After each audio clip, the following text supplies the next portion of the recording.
Boa noite. A segunda turma do Supremo Tribunal Federal aceitou a denúncia da Procuradoria-Geral da República contra a senadora Gleisi Hoffmann e o marido dela, o ex-ministro Paulo Bernardo. Com isso, eles passam a condição de réus no processo que investiga esquema de corrupção na Petrobras.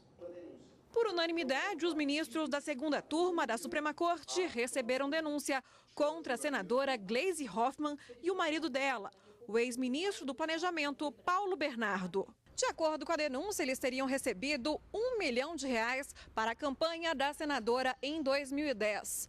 O valor seria oriundo de recursos desviados de contratos da Petrobras. Tanto Gleisi quanto Paulo Bernardo foram citados nas delações premiadas do doleiro Alberto Youssef e do ex-diretor de serviços da estatal, Paulo Roberto Costa. Os denunciados tinham plena ciência do esquema criminoso e da origem espúria das quantias que receberam.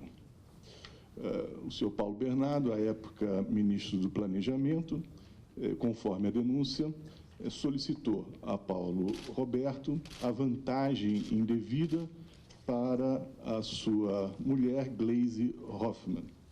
E coube ao terceiro denunciado, o senhor Ernesto Rodrigues, receber materialmente a propina e repassá-la para o casal. As defesas de Gleisi Hoffmann e de Paulo Bernardo negaram os crimes. Nós temos colaborações recíprocas e cruzadas e o pior de tudo, que sequer se corroboram. Tendo em vista que Paulo Roberto Costa e Alberto Youssef divergem frontalmente, Alberto Youssef e Perutini têm o mesmo advogado e, mais do que isso, excelências, Perutini possui uma grave contradição no que ele fala e na principal pessoa que ele utiliza para ancorar suas afirmações.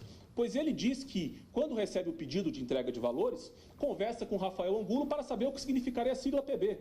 E Rafael Angulo diz que isso não ocorreu. Se Paulo Bernardo não falou nem com um, nem com outro, como pode a Procuradoria-Geral da República tê-lo denunciado por esta suposta solicitação? A resposta, eminentes ministros, é tão simples quanto inadmissível num Estado que se diga democrático de direito. A Procuradoria-Geral da República, insistindo na tentativa de obter a qualquer custo um indício sequer que comprovasse a atuação de Paulo Bernardo nestes fatos, intima novamente Paulo Roberto Costa, para que explicasse mais uma vez sobre os mesmos fatos. O delator, porque comprometido com a verdade, continua a negar ter mantido qualquer relação, qualquer contato com Paulo Bernardo nesse sentido, mas porque evidentemente constrangido pela acusação, passa a negar de forma mais sutil, limitando-se a dizer, entre aspas, pode não se lembrar de tais fatos. Todos os ministros da segunda turma acompanharam o relator, ministro Teori Zavascki. Para ele, há indícios suficientes para a abertura de uma ação penal. Cabe ressaltar, por fim, que ao contrário do que sustentam as defesas, a denúncia não está amparada apenas em depoimentos prestados em colaboração premiada, como já consignado, há outros inúmeros indícios que reforçam as declarações prestadas por colaboradores, tais como registros telefônicos, depoimentos, informações policiais e documentos apreendidos, o que basta, nesse momento, de cognição sumária, em que se exige um juízo de certeza acerca da culpa. Há elementos que vão muito além das declarações prestadas em colaboração premiada.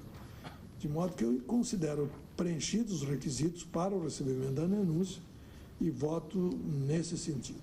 A segunda turma também aceitou a denúncia contra o empresário Ernesto Krugler Rodrigues, ligado ao casal. Com isso, os três passam a condição de réus no processo. Eles são acusados pelos crimes de corrupção passiva e lavagem de dinheiro.